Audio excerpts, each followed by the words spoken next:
Audacious thieves is how police are describing those who have stolen an Auckland couple's treasured bonsai collection from their Mount Albert home in two separate incidents. Here's Acting Detective Sergeant Thomas Malcolm speaking to Checkpoint earlier this evening. An elderly couple in their 70s own the trees, and they look like they've been avid collectors and cultivators of them for over 30 years. They have quite a substantial collection of them. That's impressive, to say the least. And the burglaries both of them have taken place over 2 nights. They first occurred on the 20th when 31 of the plants were taken, and then the audacious thieves have come back the second time on the 21st and taken a further 14. And they've selectively chosen some of the most beautiful plants that the couple had in their possession. These plants are a unique works of art in their own way, and they're a product of years of dedicated attention, patience and nurturing, and they simply can't be replaced. They're beautiful specimens. Police are appealing to public for help to find the miniature trees. And theft of bonsai specimens is becoming more common, according to Auckland Bonsai Society President Matt Hudson. He's with us now. Hi, Matt. Hi. Audacious is definitely one word for it, isn't it? It's horrible. I really feel for this couple. They really are heartbroken. Yeah, it's something that's happening more and more. We're seeing it all the time at the moment. Even I've only fairly recently moved back to New Zealand, so in Australia, where I've come home from, it was happening all the time. I had trees stolen while I was over there. It's a really, really bad situation. Is it because of the resale value? Why are bonsai being targeted? I don't know. It's an interesting one because I don't think there is any or much of a chance for the trees to be sold again after the fact. I think people who take them, they don't actually realise that finding a way to offload them after you've stolen them is going to be a really hard thing to do, because the community that does this, it's a relatively small community, and when trees like this do get taken, everyone knows what they look like, everyone knows what they're looking out for, and anyone who's willing to pay any money for a substantial tree is normally well clued into it too. So I don't know who they're going to try and offload them to, if they're able to at all. It's a weird situation. The only thing that we can think might be going on is that they're basically contracted to steal them for private collections. But even that, I'm skeptical about. We're all a bit unsure about it.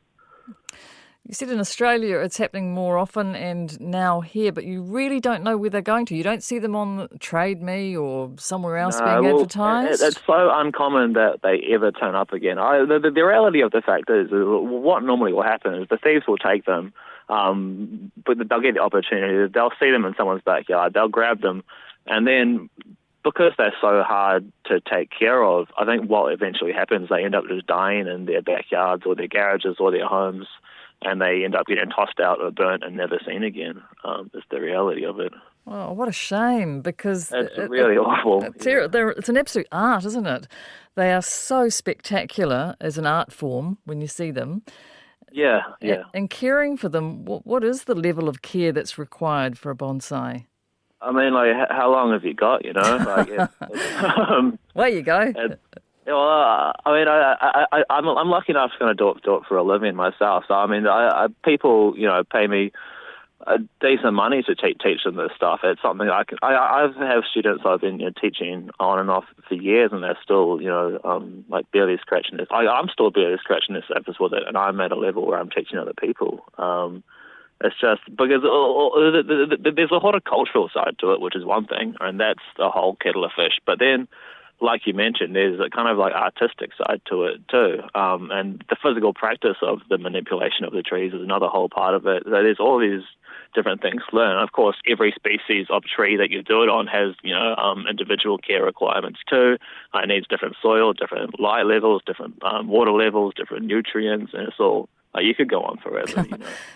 What about the spiritual side of it? When this originated in China, I believe, then went to Japan. Yeah.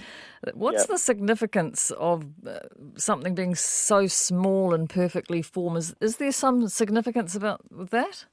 Yeah, there is. It's not so much, I think, to do with the size of them. I mean, not all bonsai are small either. You get trees that are, that need cranes to pick them up and move them around. Just that they don't have to be small. They can be essentially a normal-sized tree in a pot. It's more to do with the way that they're, I guess, sculpted than anything else. Often when people think of bonsai, they think of a little tree you can carry in the palm of your hand, but that's not the case for a lot of them. So it's to do with the shape. Well, again, so if you look into this is more the Japanese part of it, I guess. If we're talking bonsai, it's Japan. China, the Chinese art is more penjing. It's a slightly different thing.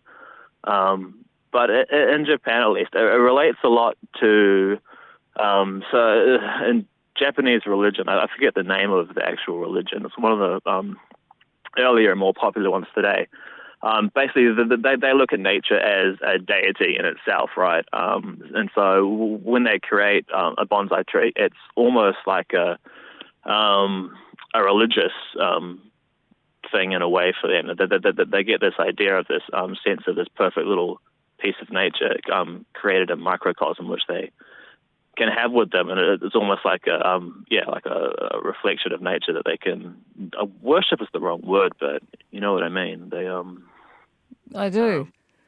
But then, when we look at it from a Western point of view, it's a little bit different. It's been bastardized in a way, I would say, but we appreciate it just the same. So this story would have come to your attention this week, and you're in Auckland, and so are these people. So do you know who they are? Are they part of your society? They're not. I don't personally know the couple who had their tree stolen. I believe their son reached out to us and asked us if there's anything we could do. So, of course, we shared it through all our social media channels. But there is like I said, it's a really close-knit group of people for the most part who do this. So we generally do know everyone who's involved. But, no, I personally don't know this couple. What can they do? Just wait and hope that they turn up. They'll be all, also, just as an aside, they'll be all in beautiful little pots as well, won't they? Yeah. Well, that's the other thing. The ceramics themselves are often worth more than the trees that they're even put in. What can they do? There's nothing. There's nothing you can do at this point. It sounds horrible to say, but it's like having, the closest thing I can relate it to is like having like a pet stolen. Someone came and grabbed your dog from your backyard one night. Because this couple has spent 30 years, on some of these trees. That's 30 years of like daily maintenance and daily watering, daily feeding, pruning, shaping, wiring. It's heartbreaking,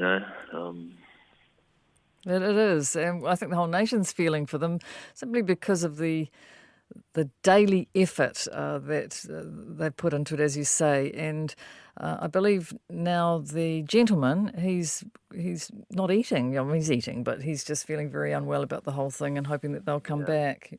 You would. I remember when I had a couple of trees stolen in Australia, you feel so violated after the fact. It's like someone's coming into your space. It's like into your precious little sanctity that you have set up, and you got all these trees that you're caring for, and someone just comes over one day and nicks them.